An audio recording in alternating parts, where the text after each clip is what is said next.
আসসালামু আলাইকুম রহমতুল্লাহ। কেমন আছেন সবাই? আশা করছি ভালো আছেন। আমিও আলহামদুলিল্লাহ ভালো আছি। শনিবার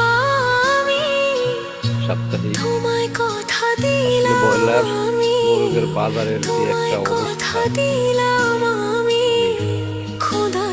কারোর কাছে বলা যায় না, আবার যদি বলো আমায় তুমি সত্যি ভালোবাসো, যদি বলো আমায় তুমি সত্যি সব মিলাইয়া বাচ্চা যারা 50 টাকা দিয়ে অনেক খামারি বাচ্চা কিনছে।